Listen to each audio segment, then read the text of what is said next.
Hey guys, so we are starting our new unit 13, chi-square procedures for multinomial experiments.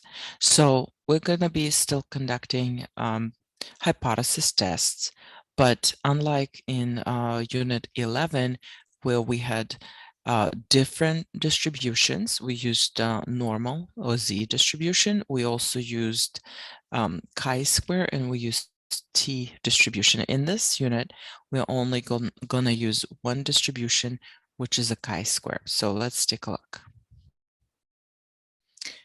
What is a multinomial experiment? The definition of the multinomial experiment is as follows. This is an experiment that meets the following conditions. Number one, the number of trials is fixed. Number two, the trials are independent. Does it remind you of anything? Do you remember binomial experiments? Does it sound familiar? It should. Number three. So this is what's different from the binomial. It says all outcomes of each trial must be classified into exactly one of several different categories. For binomial distribution, we only had two possible outcomes. For multinomial, as the name suggests, we have more than two categories, but the number of categories should be set ahead of time. So, for example, when you're doing your trials, each trial, you're not going to think about, oh, how many categories are going to be for this outcome. So the number of categories are set up ahead of time. For example, let's say that you bought a bag of M&M candies and you're looking at the colors of the candies. And let's say that there are three colors, blue, brown, and green. So each time you take out a candy, that's your experiment, and you're classifying it as a blue, brown, or green. All right, so and number four, the probabilities for the different categories remain constant for each trial. That's also similar to a binomial. All right, so what is the goodness of fit test? In goodness of fit test, we use it to test the hypothesis that an observed frequency distribution fits or conforms to some claimed distribution. For example, we could say that the ER visits happen with the same frequency independent on the day of the week. So in this case, our distribution will be uniform because we expect the same number of people on each day of the week. Okay, the notations that we're going to be using here. O stands for observed frequency of an outcome. So the number of people that showed up to the emergency room. E represents the expected frequency of an outcome.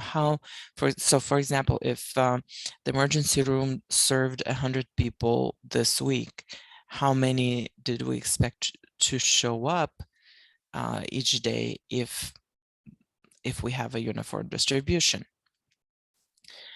K represents the number of different categories or outcomes.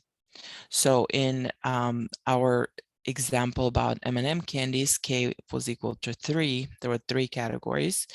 And in the example with the emergency room, there is 7 days of the week. All right, and N represents the total number of trials. So other characteristics of the test, let's continue. The goodness of fit hypothesis test is always a right tail test. So you don't have to figure out if it's the left tail or the two tail, it's always the right tail test. Now, the formula for calculating the test statistic is as follows. Chi-square is observed value minus the expected value for each category, squared divided by the expected value. The degree of freedom that we're going to use. So because the test statistic is chi-square, what that means is that we're going to use the chi-square distribution to figure out our p-values and our critical values. So, and the chi-square distribution takes in the degree of freedom. How do you calculate the degree of freedom? The degree of freedom for chi-square distribution is the number of categories minus 1. So it's not n minus 1, pay attention. It's the number of categories minus 1. So in the example with M&M candies, your degree of freedom would be 2 because you had 3 categories altogether. And for the emergency room visits, your degree of freedom would be 6 because K was 7 for that example. Okay, so what are the requirements for the goodness of fit test? Requirement number 1, we need a simple random sample. Number 2, all observed frequencies are at least 1. And for each category, the expected frequency is at least 5.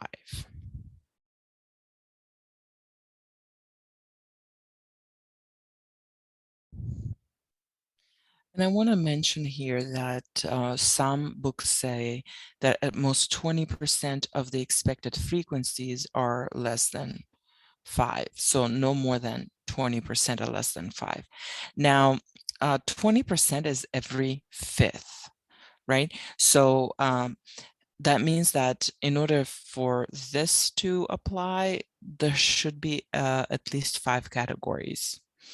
Right? So just pay attention, just be aware of it. It's nothing like big. There's not a huge difference between these requirements. Just be aware that some books talk about at most 20% and other books talk about each category should be at least 5, period. Okay. Let's move on. We're gonna look at our first example. It says randomly selected birth records were obtained and the results are listed in the table below. Do the births seem to occur with equal frequency on the different days of the week? Use a 0.05 significance level. How might the apparent lower frequencies on Saturdays and Sundays be explained? Okay. Let's take a look at it. Here we are. So the question is, so we have a sample that says that we have 36 births on Sunday, 55 on Monday, 62 on Tuesday, 60 on Wednesday, 60 on Thursday, 58 on Friday, and 48 on Saturday. So we clearly can see that on Sundays we have more births, like Wednesday, Thursday, but then Sunday are lower. And the question is, can we still claim that the frequencies are the same, that it doesn't depend on the day of the week? Because the argument is we realize life is not perfect, right? And we cannot expect the same exact number. So some variation may occur. So, but the question is that variation due to design, or is it significant variation that we can claim that no, they don't occur with the same frequencies? So we're going to start with actually writing the expected values. In other words, if the world was perfect and we did have the same number of births on each day of the week, how many would we expect each day? Okay, so for that, first of all, we need a total number of births in that week. And the total is 379. 379 for that sample. Okay, so if we have 379 births in a week, and if they happened with the same frequency on each week, how many do we expect? Well, we need to divide that number by 7, right, in order to get the number for each day. So 379 divided by 7 is going to be actually, it's a decimal, 54.142887, but let's round it to a whole number. So we're going to round it to 54. Okay, so our expected value would be 54 on each day of the week.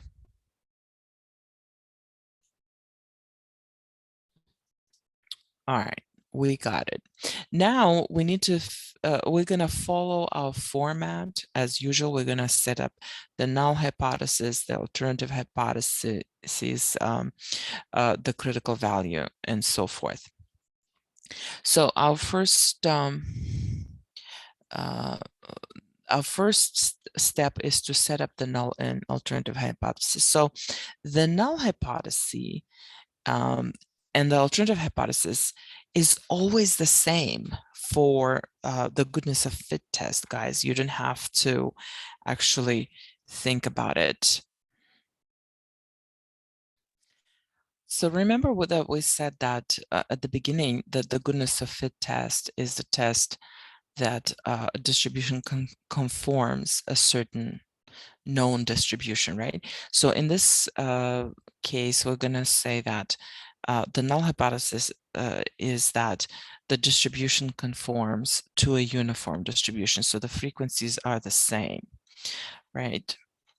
So the null hypothesis, the frequencies are the same on all days of the week. So we have that. Now, the alternative is a complement of the null. So what would be the complement that all birth frequencies are the same? Think about it for a second. Pause here if you have to. And the alternative is that at least one frequency is not as stated.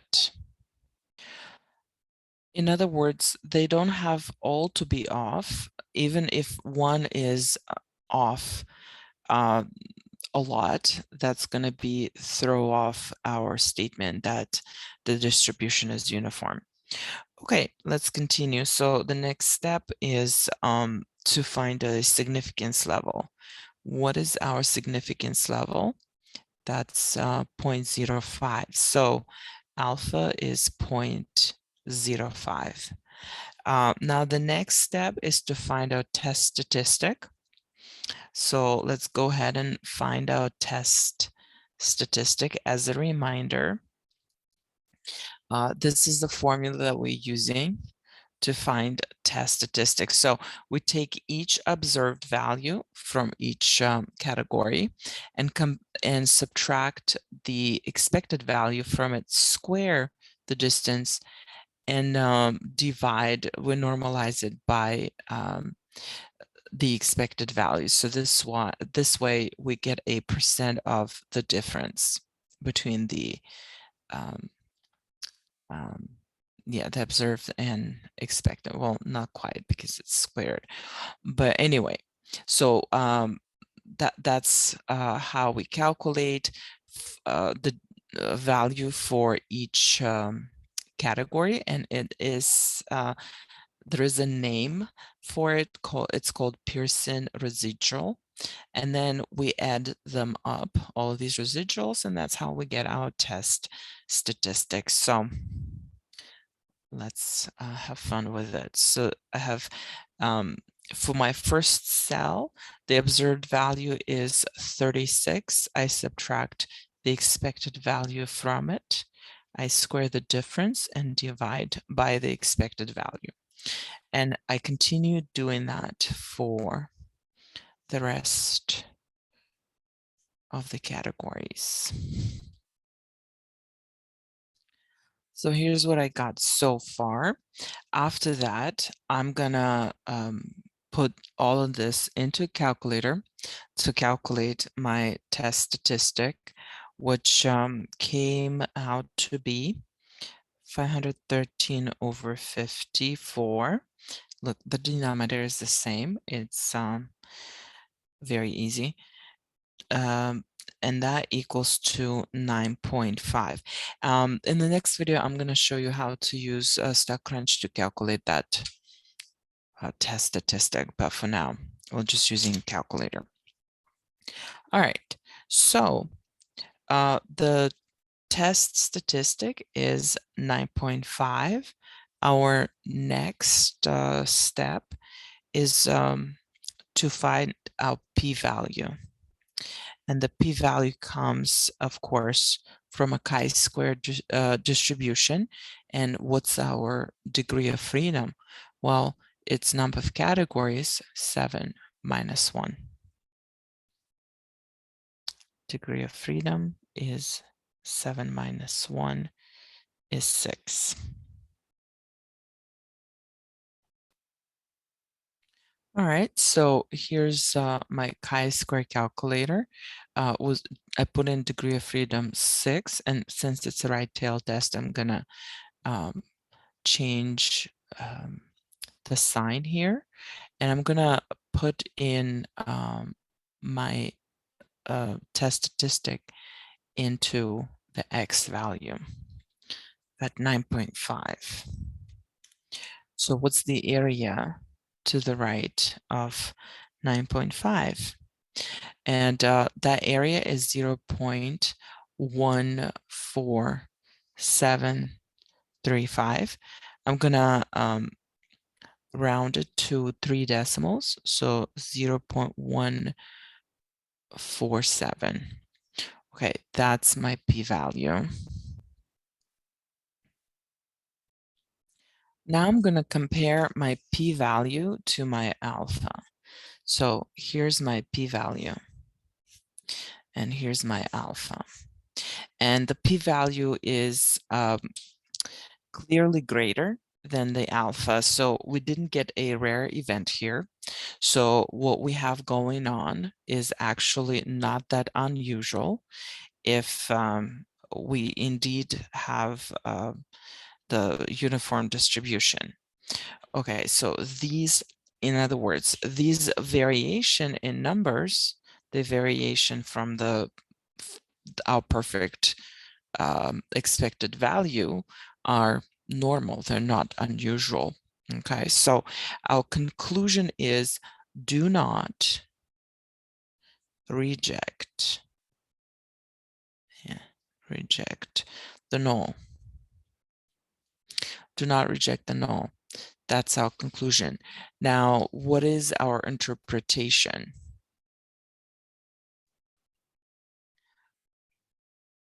We do not have sufficient evidence to refute the claim that the births occur with equal frequencies on different days of the week. So this was our original claim. That was also a null hypothesis, and we did not have enough support to refute it. Okay, so that was our p-value method, but what if we did the traditional method? Okay, so we do have a right tail distribution,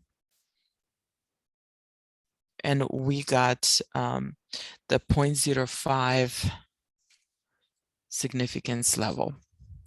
So basically, we would need to find the critical value that separates the top 5% of the values.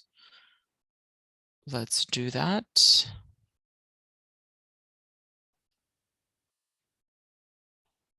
That's again our StatCrunch. So we would put 0.05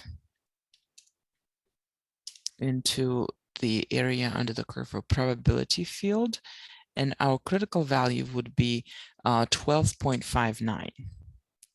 12.59. And remember that your chi-square distribution starts with a 0. So on the left side, it's 0, and then it increases to the right. There are no negative values at all.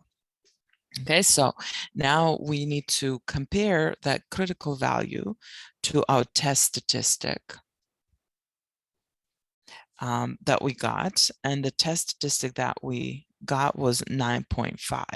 So where's 9.5 compared to 12.59? Well, it's on the left side, right? 9.5 right here. So from using the critical value, we see that our test statistic did not make it into rare event area, right? It didn't cross the our critical value, our borderline. Okay, it didn't make it. So, and we would make the same conclusion, do not reject the null, and the same interpretation. All right, so this is it for this problem. I'll see you in the next video.